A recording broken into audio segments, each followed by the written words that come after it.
a Pete Primeau fan.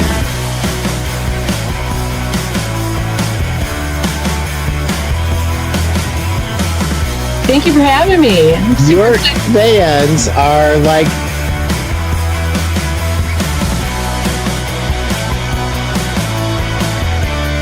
What an honor to be here, Pete. You're a legend. You're a rock star. I'm a legend in my own mind, said my wife. If I can do it, anybody can do it.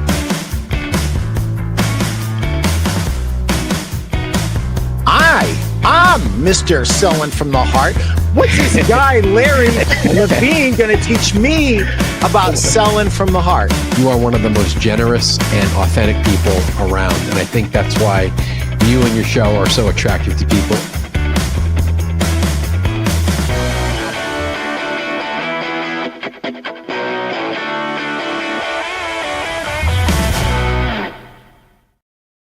Welcome to the Pete Primeau Show. It is episode 284, and back by popular demand is Ali Thompson. And Facebook made me buy a mattress part 2. You guys said you wanted more, so we brought her back at her earliest convenience, which was about a month later. We're going to pay the bills, and then we are going to get to your questions. Guys, we are live, so if you have questions, just ask away. If you guys haven't bought my book, Sell a Million, and you have too much traffic and you're making too much money, don't buy it. If you need some more traffic, you want to make more money, go on Amazon, invest a whopping $14.99 and get this book. If you have any questions about it, call me at 419-560-3169, and I will help you implement anything that's in the book. If you need a sales book, I've got one. Miles and Miles of Retail Selling Greatness. And I had some major league help on this one, guys and gals. And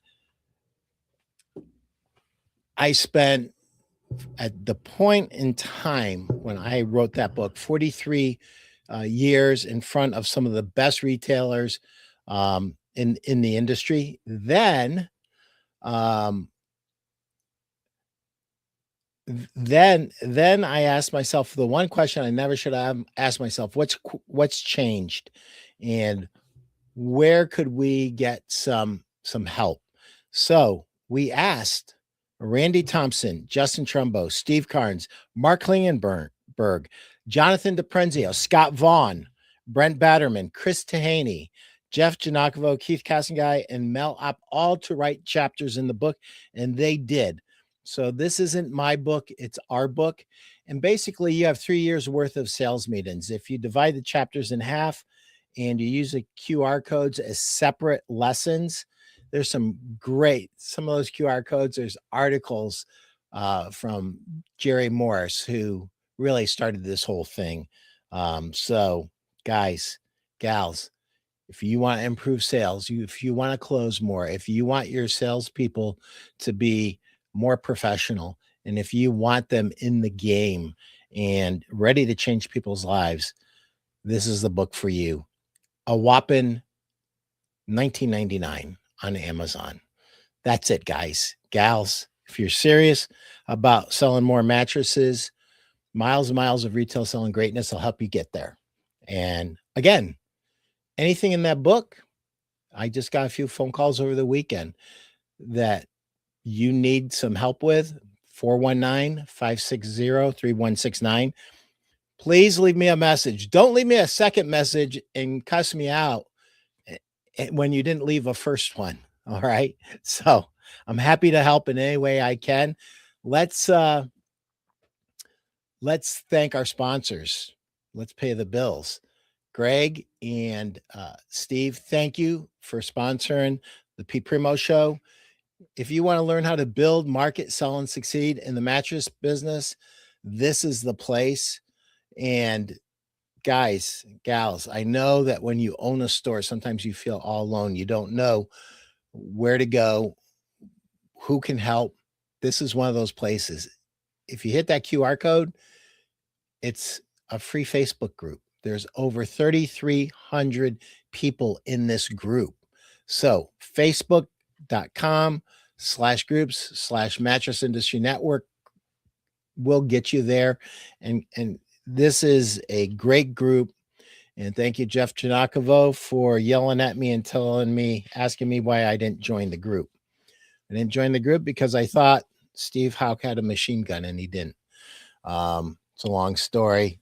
The guys and gals who know. If you don't and you want to know, call me 419-560-3169. Here's a project that's near and dear to my heart. My friend Chris Dehaney is writing a great book.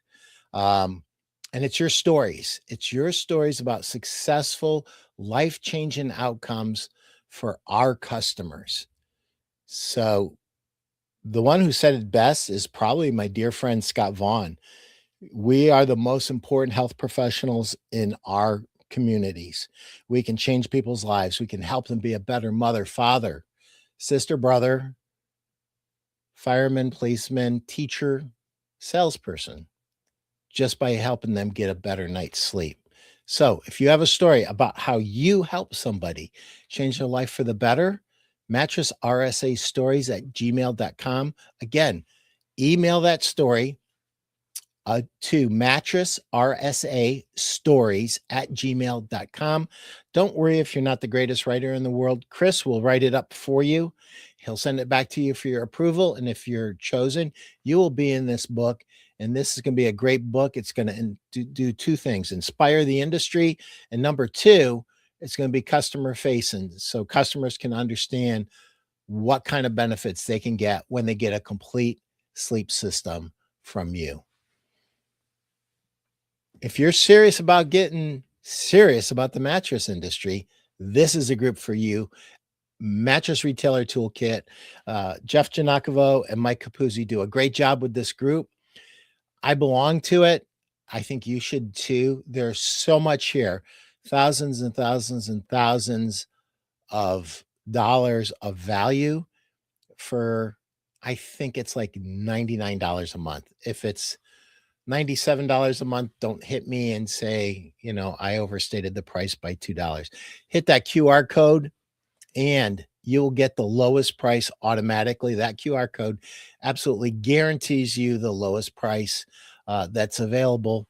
There are no opt-in codes or anything like that. So hit that QR code.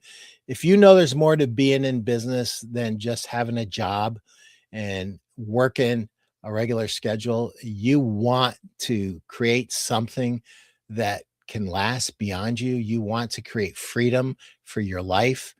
This is a great, just a great group to belong to. And some of the smartest people in the industries are in there. Doesn't matter if you're a single store, you're welcome. We want you in here. Doesn't matter if you have multiple locations. Doesn't matter if you're a furniture store. If you're serious about the mattress business, we want you in here. Doesn't matter if you're an industry leader. Doesn't matter if you're a sales rep. We have sales reps like me in here. So join this group. I couldn't recommend it highly enough. It's worth so much more. I yell at Jeff all the time. You're undervaluing this group. But I think that's it. Chris, let's get Ali on here and get some questions going. Hey, Ali. Hi, how are you? I'm good. Well, people couldn't get enough of you, so we had to bring you back for a second round. Round two. Let's do it. Let's go. A reminder, everybody, if you have a question, your question goes to the front of the line. We're going to get started with or without you. So, Ali. Yes. Something that we didn't cover last week that we should have. Last month, yeah. Something that we should have covered for our mattress store owners that we didn't cover regarding Facebook advertising. Yeah, so I think I kind of talked about it last month, but I feel like the drum that I'm constantly hitting is to stop treating Facebook like an ad platform. And you just said it there too, like Facebook advertising. It can be an ad platform, and that's fantastic. If you want to run Facebook ads Facebook ads are absolutely fantastic, and there's a strategy for running ads. But the biggest mistake I see everybody make is trying to run ad type content as organic media. And we did talk about this last time, but I just want to keep hitting that message home. When I'm coaching business owners on how to post to Facebook, my biggest struggle, I can give them the posts, I can give them a template. Sometimes I'll even write the post for them. If I write it for them and give it to them, I have to insist they don't try to change it, because inevitably, every time they're like, yeah, but I need my phone number. I need my address in there. We need to put the hours in there. We need to call us if you want one today. We need to put the price of the product. And they're desperately trying to shove an advertisement into that post. And so 90% of my job is getting it through to the client that they are selling by not selling. This is selling by not selling. I did the lean in, lean out, right? When you lean in, you scare people. When you lean out and just bring them into your world, then they're going to lean in and show themselves in. And it's such a big difference between the mindset of the customer. And I want you guys to think about when you're scrolling social media, whether or not you're on Facebook, Instagram, if you're on TikTok, even if you're on YouTube, wherever you consume social media, when you're scrolling through social media, the second you see an ad, we all feel a little bit like, they're trying to sell me something, right? But when you discover something, when you discover a video, for instance, I just saw a video of a woman making handmade soap. And she's like, this is my worst, come along with me as I make my worst selling soap. And she's telling the story about how she thought it was a great type of soap, but she used the word pepper to describe the scent. She's like, it smells like green peppers. And she's like, apparently that turned everybody off and they don't want to buy it because it's green peppers. And, I think it has like a fresh floral, kind of like a freshly mowed meadow kind of smell. So she's like, I don't know why it's not a good seller, but it isn't. She never tried to sell soap one time during that video. All she did was told the story about her worst selling soap. She also went a little counterintuitive in saying, not this is my best selling soap, not like, oh, this soap is amazing, you guys should try it. And she didn't say, oh my gosh, you need to buy this soap. What she said was, this is my worst selling soap, and let me tell you the story behind it. And this woman, she's got a very popular YouTube channel. She sells so much soap that they do what's called shop updates, where she'll put X amount of soap, like 100 bars of soap on the shop, and then lets everybody know the shop is open, and then she sells out almost immediately. And all of her marketing is just bringing people in and allowing them to discover her brand and telling stories. So when you discover somebody like that, when you say, oh, I found this lady on Facebook who makes soaps and she tells the funniest stories, now I'm leaning in and I'm following her, I'm checking out, and I'm also like spying on her, like, where is her website? When is her next shop update? I wonder what else she has going on. I'm investigating her. And that is where I see most 99% of businesses go wrong when it comes to social media. You almost have to treat social media like you are one of those Instagram accounts where somebody goes out and buys a house in the middle of the woods that's been abandoned for like 250 years.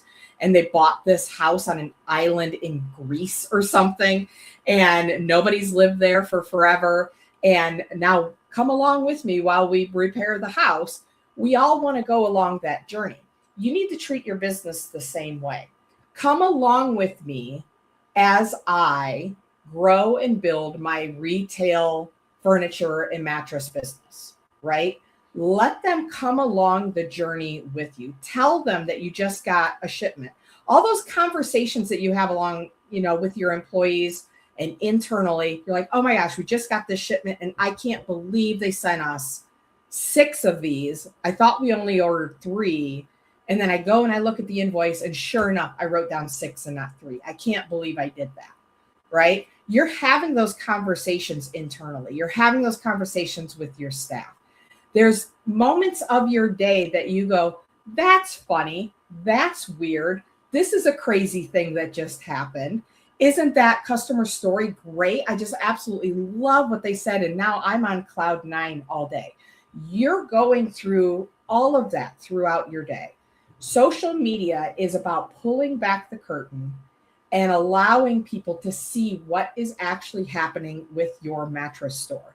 If you have a worst selling product, talk about it. Say, for whatever reason, we hardly sell any of these mattresses. And it blows my mind because here's why. This is what's great about this mattress. But for some reason, people are always choosing this mattress. And this mattress is great too. But honestly, I think this one's a better value over here. So we're going to have our salesmen get better explaining all the value in this mattress. Again, it sounds counterintuitive. It's like, well, I'm showing people that there's something not going perfect in my business. And if I'm not showing perfection, people are going to judge me. And the truth is that lack of perfection makes you human. It makes you relatable. And it anchors a memory in that customer's mind that they now remember this specific thing. Because I got to tell you, you can have all the Memorial Day sales you want. You can have all the President's Day sales you want. You can have all the Labor Day sales you want. And if you're posting about those on social media, there's nothing about those sales and those promotions that I'm going to remember because it all looks the same. Nothing is personal. It's all glossy, very pretty, get 50% off, Memorial Day bash, blah, blah, blah, blah, blah. And I'm just skimming right over it. But if you tell me about your cat, and we were laughing before we started here, Pete's cat was up on his desk and was rubbing against the microphone. And Chris, the producer, is like, no, bad for audio quality. I'm like, no, great for views. Everybody's going to want to see the cat. And that's going to cause more of an anchor point in their mind for them to remember who you are in the future. We all can think about somebody that we remember from school. And we remember them because something weird happened to them at school, right? Something crazy, something weird. Or you read about somebody's vacation and something crazy happened on their vacation.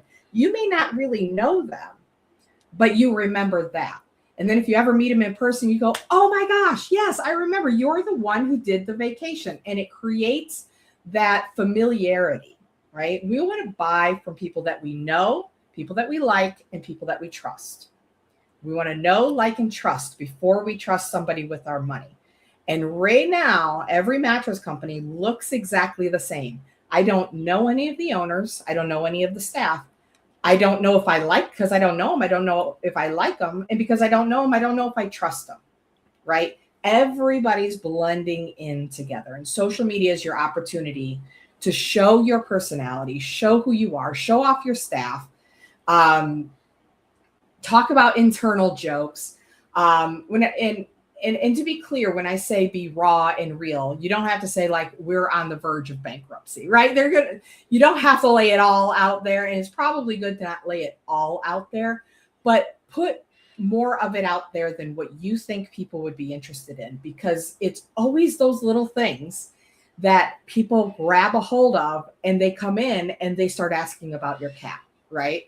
I have a friend that I'm running ads for down in Florida, and his company ran an event and he showed up a little bit late and people were excited to see him. They treated him like a celebrity. They're like, Benjamin, you're here. We're so excited to see you.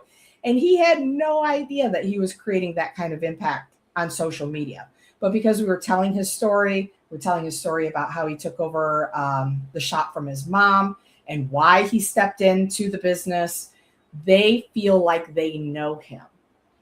Somebody just messaged him this morning, I pay $7 a month, even though I'm only in Florida 4 weeks of the year.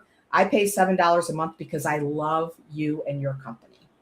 Even when I'm not there, I'll just keep paying for the right to use this dog park because I just want to give to you guys. That's the switch, right? Instead of us chasing customers and trying to be slick salespeople and Pete's all about sales. I'm all about sales. I'm not saying that sales are bad, but you don't want to be slick on social media. You've got to be personal, and you have to have that connection with people. And that's just the message that I will repeat over and over and over again, because that's the hardest part for people to grab a hold of when they're talking about social media, is loosening up, shedding that professional business-like facade that you're putting up because you think that that's what a real business does. And instead shedding that and becoming more personal, more personable, more interesting, and telling stories about your life in your business. Steve Hauk says 1 minute in and she is delivering gold. Quit creating ads and calling them posts. Yes, that's exactly right. That's exactly Thanks, right. Steve. Randy Thompson at Van Wert Bedrooms. Thank you, Randy. Thanks for being here. Hey, Brandon. Brandon, me and you need to jump on a phone call. I got to get something going with you on a show. RJ, this has to be RJ. Yeah, Jacksonville Ben, looking forward to this follow-up episode. Watching from the airport. Ali is the real deal. If you got a question, RJ, ask it. Now's the time. I'm ready. I love questions. Throw them at me.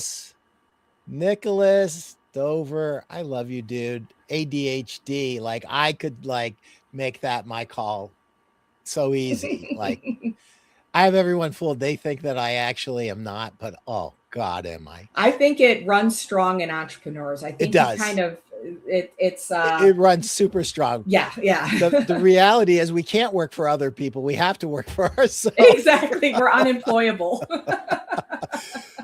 I have obviously a personal page and a business page. Which one should most of my content be on? Great question, Nicholas. I love this question.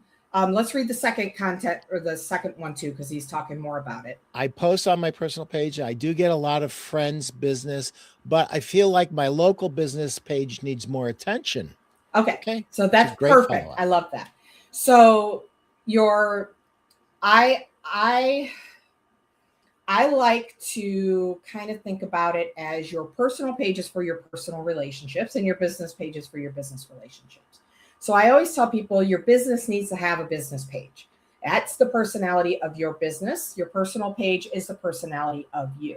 However, what people tend to do is, just like you said there in the second comment, well, when I post to my personal page, I'm getting interaction. But when I post to my business page, you're probably not seeing nearly as much engagement. And here's the reason why. When you're posting to your personal page, usually everybody that's on your personal page, friends, family, people who know you outside of the context of your business.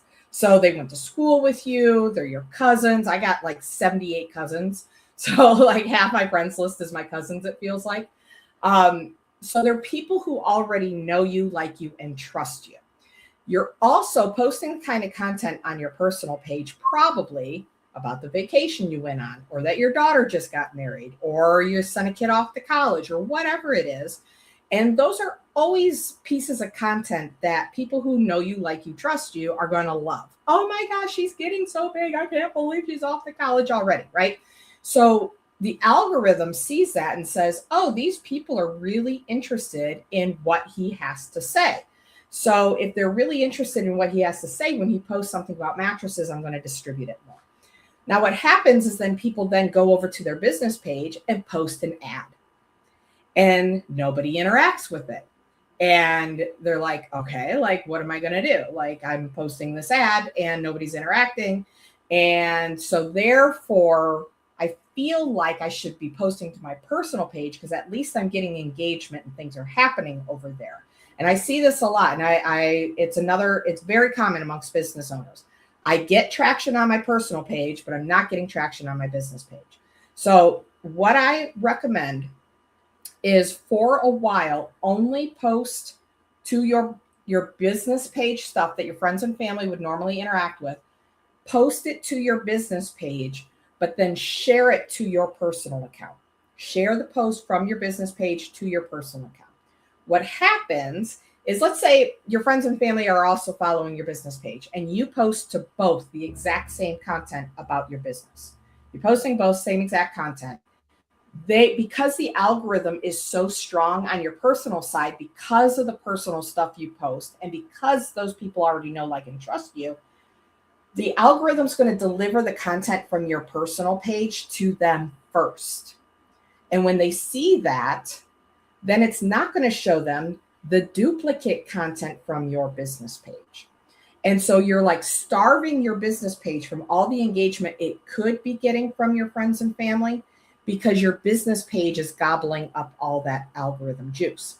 But if you post to your business page first and then share it to your personal page, any of the engagement that you get on that post will boost the page post, not just your personal content post. And it will boost it on your personal side too, but that algorithm juice does lead back to your page. But ultimately, what we want to do is get those hyperactive friends and family that are always so supportive and love us so much and are always engaging and buy from us. We want to get them to our business page and interacting with the content there. So eventually, we want to starve out the personal side, stop even sharing posts over there, try to get those people to move over there, and then start making your posts over there so that all that good algorithm juice that they're giving you is on the page. Second of all, we need to include some personal content, not just some, like 80% of that content should be personal content that is connected to your business. And what I mean by connected to your business is through the filter of your business. So let's say you went on vacation, you went on a cruise. It's something you would normally post on your personal account. At least for a while, we're going to starve the personal account. You're going to post that on your business account, and you're going to post it to your business account and say, just went on this fantastic 2-week vacation, whatever it is. Cruise, it was amazing. My wife and kids, we had the best time. I feel so grateful that I've been able to grow a business that allows me to spend time with my family. And because of you guys, our customers, and how successful we've been this year, we've been able to have this amazing, life-changing family vacation. And the best part is I've come up with so many new ideas and new things that we're going to do over the next 6 months. I can't wait to get back home and do XYZ. You guys got to watch for it because it's going to be amazing. Thank you again. And I'll see you back in town. We'll be back in town on Tuesday, right? So you're taking family vacation. Instead of saying, we went on a cruise, you're telling a story with that relates back to your business. And you will find customers coming in asking you about your cruise.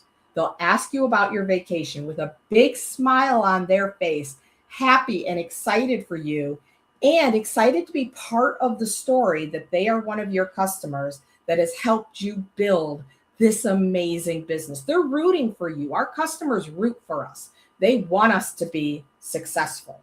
So when you tell those kinds of stories, they are more likely to come in and interact with you and connect with you on that. So that's the kind of personal content you should be putting over there. Not, I went on vacation, but tell the story. Not, I'm eating a ham sandwich. If you're eating a ham sandwich, then it needs to be the kind of ham sandwich where you're like, oh my gosh, we've been so busy today that I barely had time to sit down and eat this ham sandwich that my wife made for me this morning.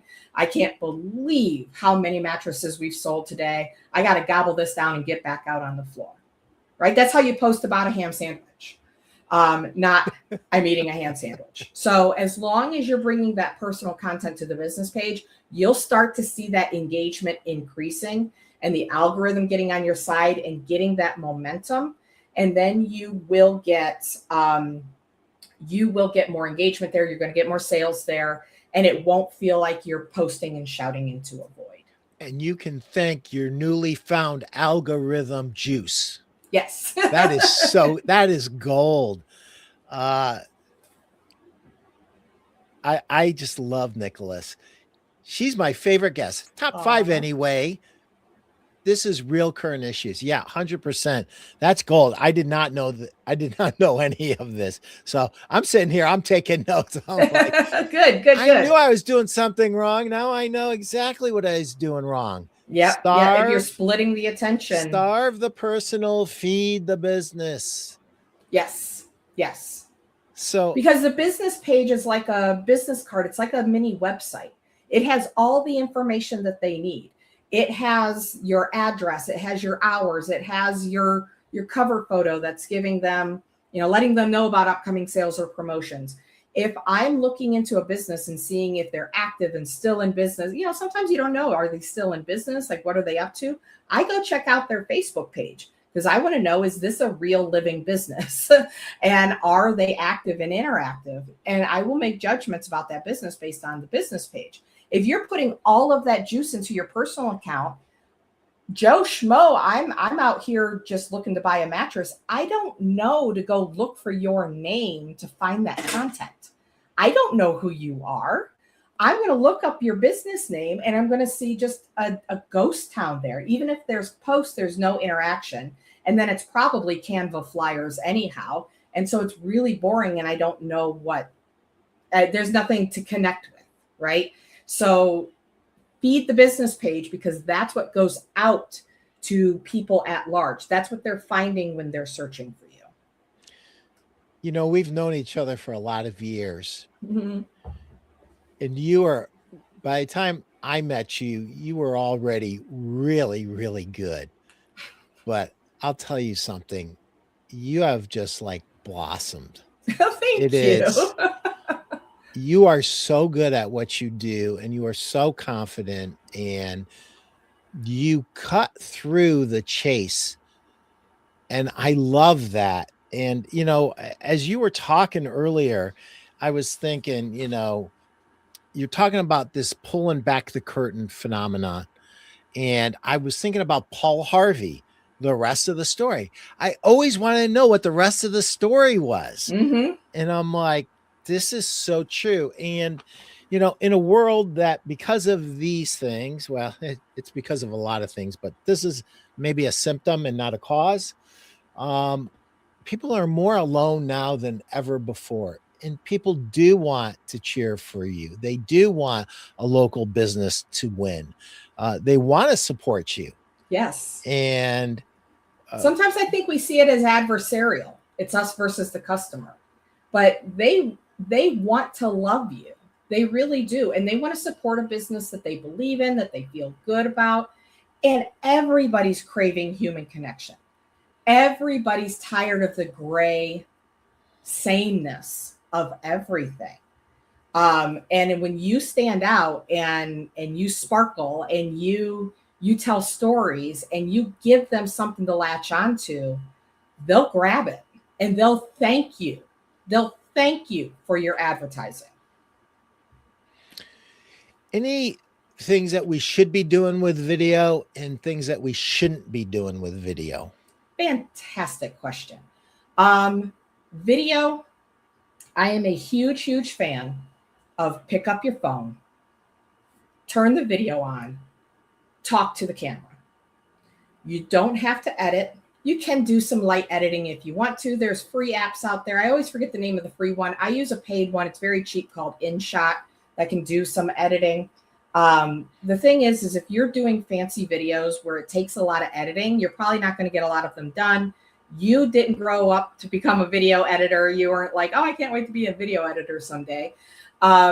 You want to sell mattresses. So just sell mattresses to your phone, right? Talk about the mattress, tell the stories. So just the same exact kind of content that I just told you here, telling stories, like pick up the phone and say, we just had this customer come in and I've got the craziest story, or I've got the best story.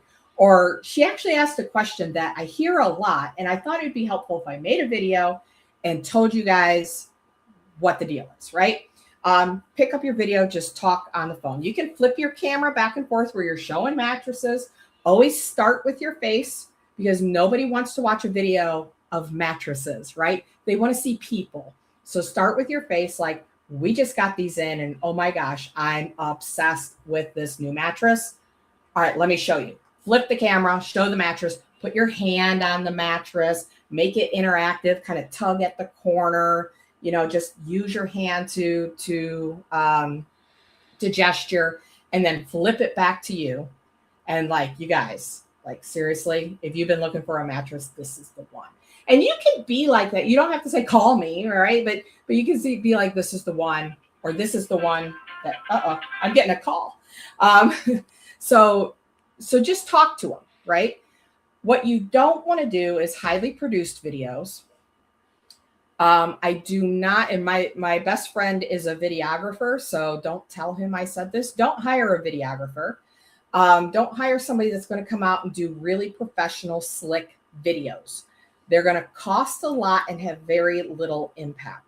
So raw, right from your phone, you take the video and then you upload it to Facebook. Done. Boom. In less than 5 minutes, you can have video content up on your Facebook page.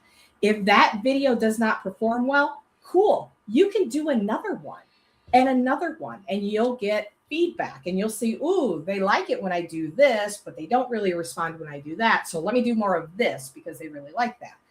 Content is disposable, right? So don't spend a ton of money creating content that is just going to expire. So create good content.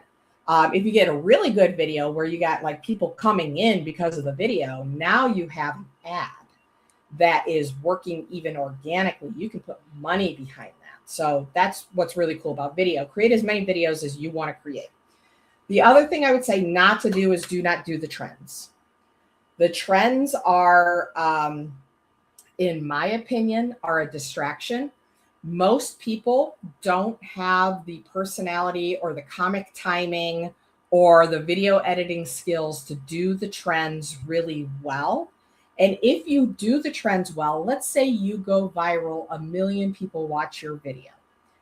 Are any of them in your local hometown? Now you've got followers all over the country following you because you were really funny in that one video. And you're trying to sell mattresses and they don't even live near you and you can't even sell to them.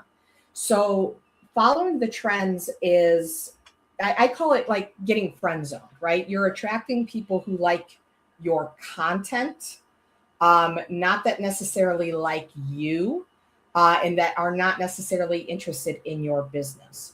What I would prefer you to do is have as much influence over your local area as possible. So when you're getting your local coffee, and it's for us here in Sandusky, it's Mr. Smith's Coffee House, right? Everybody goes to Mr. Smith's. Pull out your phone and be like, all right, I'm heading to work this morning, going to sell some mattresses, but first I had to grab my cold brew from Mr. Smith's. Because if you're in Sandusky and you're not getting your cold brew from Mr. Smith's, like, what are you doing? Right now, everybody local is like, I love Mr. Smith's too. And that's going to spread, and Mr. Smith's is going to share it. And people are going to comment about it. Like, oh, I love that too. Now we have something in common. And you're also mentioned how you're heading to work to go sell some mattresses, right? You're not telling them to come buy some mattresses. You're just heading to work going to go sell some mattresses. So it gets the community to know who you are. I call this small town famous. You want to be small town famous, not friend zoned. You don't want people following you because your content is funny and they never intend to buy a mattress or they're not even your market. You want them following you and coming into your store and buying. So you need to be focused more on small town famous than how do I get millions of eyeballs on me all over the country because I did a funny little dance. Funny little dances just don't sell mattresses. They get you likes, they get you follows, but they don't sell you mattresses. Being real, connecting with people, connecting with the local community, telling stories, that sells mattresses.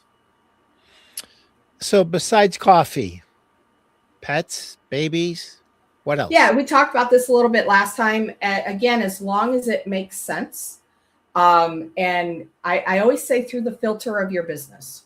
So just posting a picture of a baby and saying, this is my grandson. Okay, it's your grandson. But if you're holding your grandson in your store and saying, look who came to visit me today. My daughter was out running errands and she needed somebody to watch her baby. And grandpa loves it when he gets grandbaby time, right?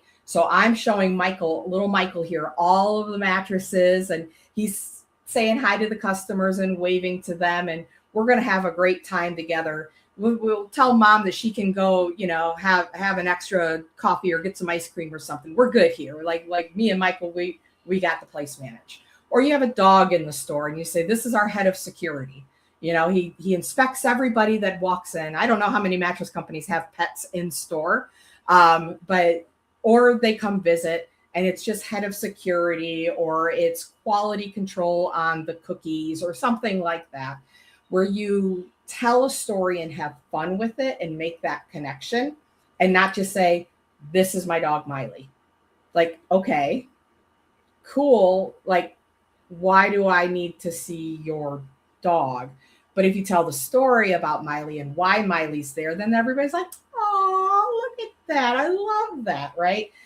So as long as you're making that connection and telling stories and putting them in some kind of context with your business.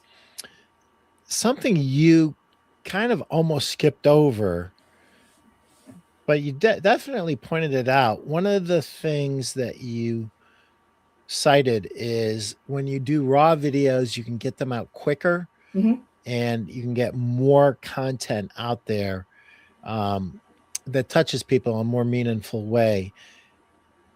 So I guess my question is, do you see very many store owners or business owners producing too much content? Only when it's bad.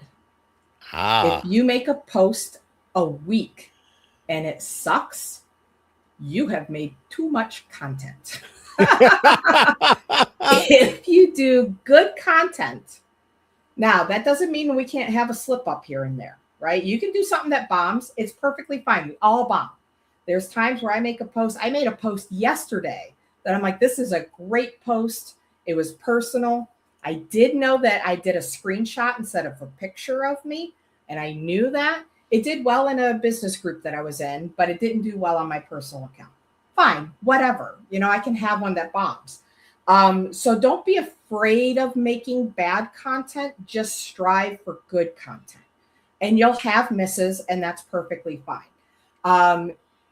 I recommend that you post like once a day just to be in the habit, to feed the algorithm. You probably know Frank Kern, Pete. Frank Kern says the more he posts, the more money he makes.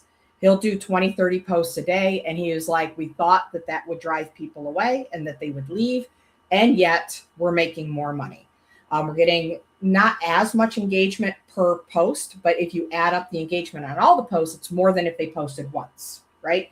So as long as the content is good, it will be good. So if you're inspired, there's times I've uploaded 8 videos in a day and they've all gotten views, and some of them do better than other ones. And so I just pay attention to that. One thing I like about creating a lot of content and kind of like taking the filter off, it allows you to learn quickly. If you're only posting, sorry. I knew, listen, I've been thinking of, so everybody, you have to understand this. Ali shows up. She can barely talk. She's got a tissue. She's like, it'll be a miracle if I get through this. And she was doing so great. I said, don't say anything, Pete. Don't say anything, Pete. And you won't put the whammy on her, but hey, take a minute, regroup. It's all good. We are live, by the way, folks. And if you have a question, we can sneak 1 or 2 more in there because Ali has given us great stuff here. This is like saving years off of a lot of store owners' lives. So produce more content rather than less. You can do content that is more raw. Doesn't have to be Gary V raw, but rawly produced. Does not have to be perfect. As a matter of fact, the more real it is, the better it is. So Guys, gals, you got those questions? Bring them in. You doing better now, Ali? Almost. Well, here, I'm going to do a little summary. Posted organic must be treated differently. Don't make them mini ads. Fight that urge. This is you saying to your customer in your post, come along with me. Let's discover our business. Pictures of receiving deliveries, pictures of deliveries, maybe even to customers. Have to get permission for that ahead of time. But don't treat Facebook just like an ad platform, because you can get a lot of traction organically, but you can't make them mini ads. Bring them along, pulling back the curtain, create know, like, and trust. Show your staff, make your staff heroes.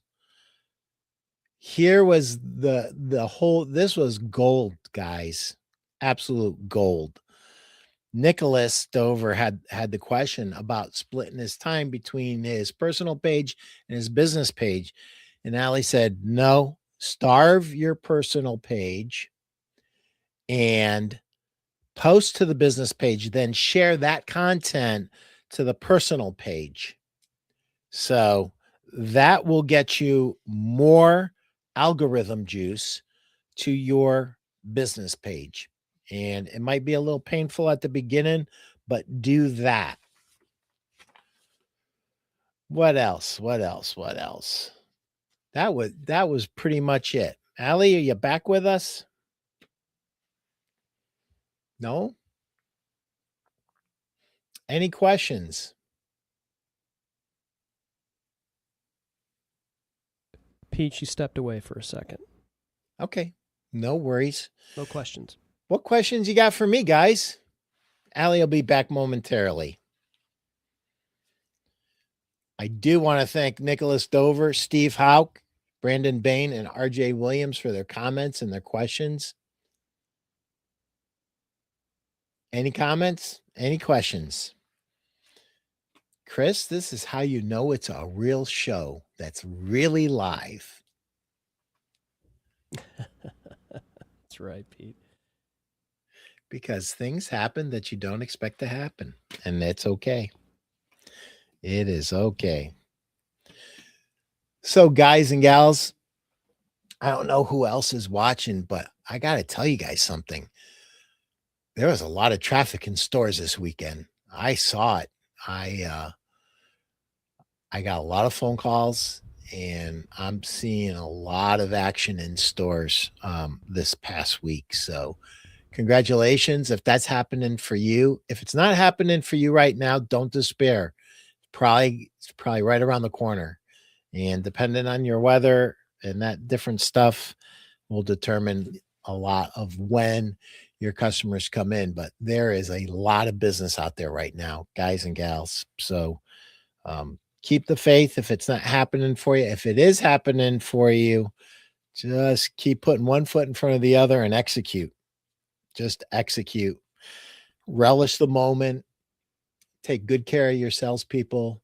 Understand that as much as they love the business and they love you, they get tired too. So, change it up a little bit and have some fun.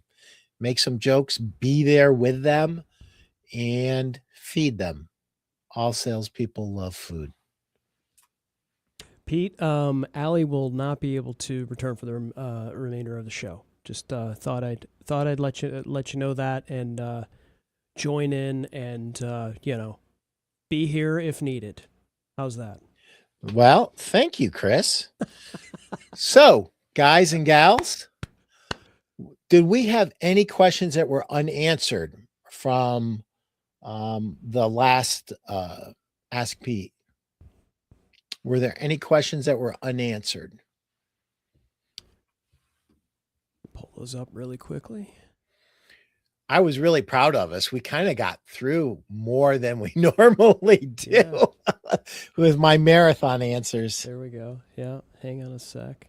while I get those set up. Just pull them up, and I'll know if I answered it. We've got a comment here from David Grange while I get that going. David, hey David, how are you? Try to watch anytime I can. Always on point, always of value, and we always need to believe that we are always continually learning and get drawn towards those that help us learn. 100%, brother, 100%. And David, thank you for being here. You're consistently here, and I appreciate that. And I always say birds of a feather flock together. Students attract other students, and we all learn together. And we're always better off together than we are apart. So thank you, David. Appreciate you being here. All right, so I think we had one question that you'll remind me if we did get to this, but let me do a couple of things here. We weren't set up for the show, but I can make this work, I think. Let's see. And we're going to add that to the stage. So this is from Expanding in North Carolina. Did we cover this last show? Hi, Pete. Despite the economic headwinds that some retailers are experiencing, my mattress store is doing well. I've been thinking of adding a second store. As I ask my reps and fellow store owners, I'm getting conflicting advice. What factors should I weigh as I decide to open my second location based on your experience? This is from Expanding in North Carolina. No, we did not get to this. Okay. There's a couple of different questions inside of that. Expanding in North Carolina.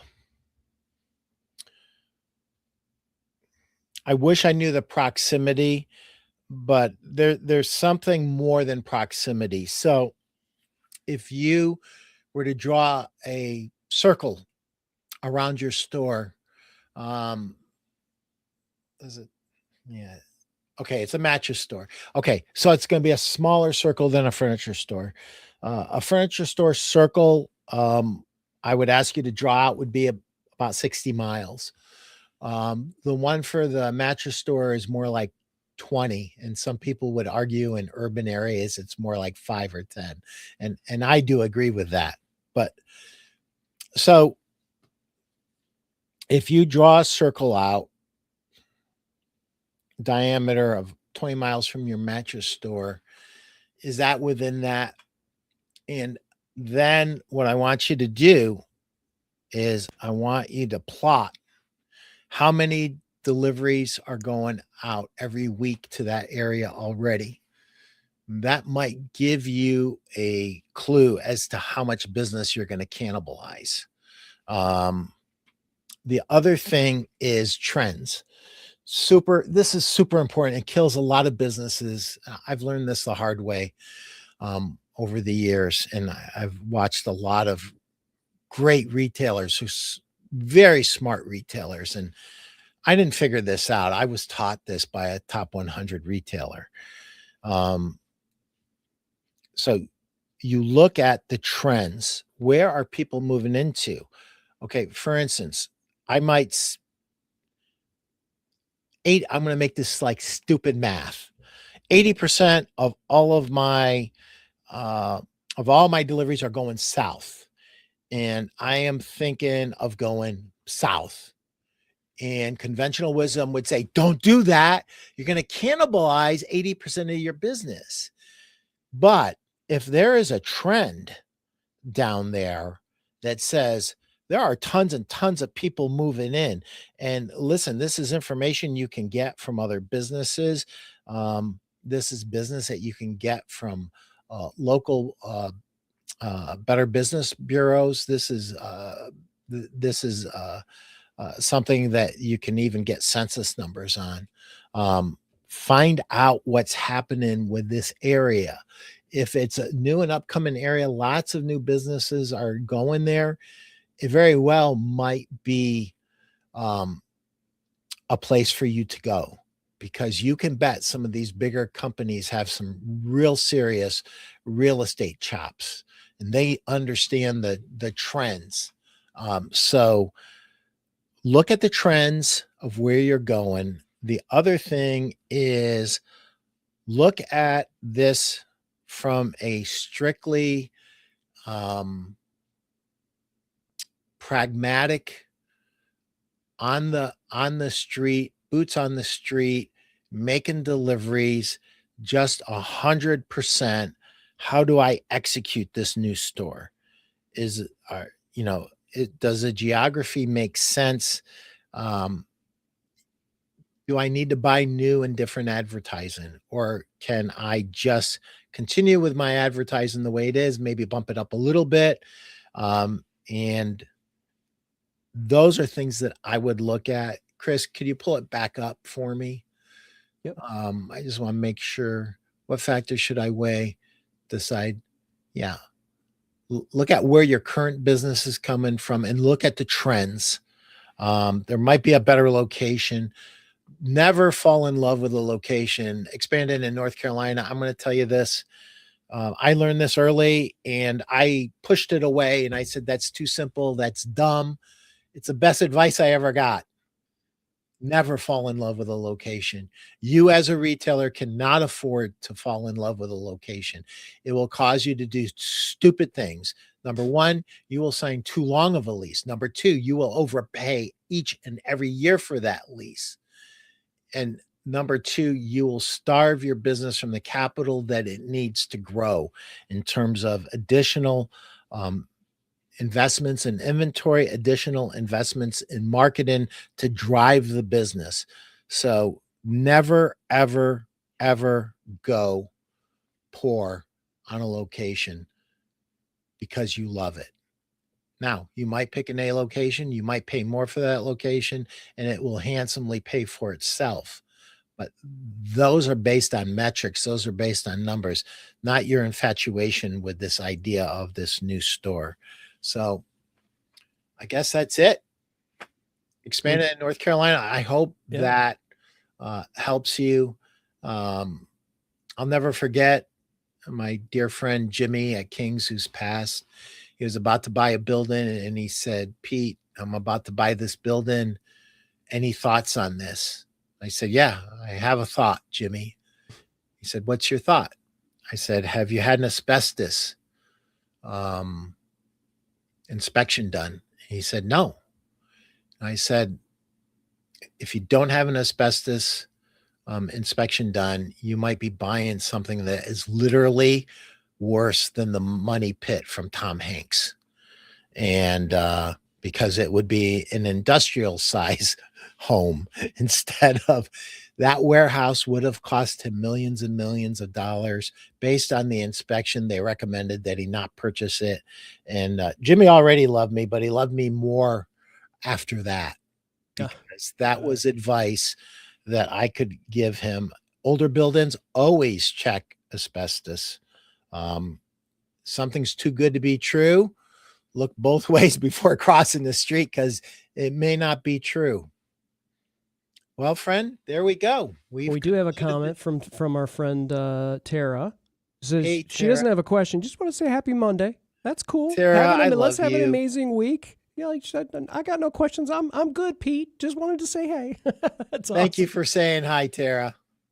Appreciate you. Good stuff. And we of course hope and pray everything's okay with Ali Thompson. She absolutely delivered another master class, and so just wanted to make sure everybody, if any of this stuff seems like it's right in your wheelhouse and you want to have a larger conversation with Ali, go to morefromyourleads.com. There you can schedule a call with her. And obviously she knows, Pete, she knows more about this stuff than, we could ever do. And so that feels like a true investment, at least of your time, to have that conversation initially with Ali and get more small town famous. I loved that whole thing about. I could tell you loved it because you made a little card for it. Hey, listen. I mean, anytime I get a little hook like that, we're gonna do that. And of course, on LinkedIn, she is Ali Thompson. Grow Your Business as well. So certainly connect with her there.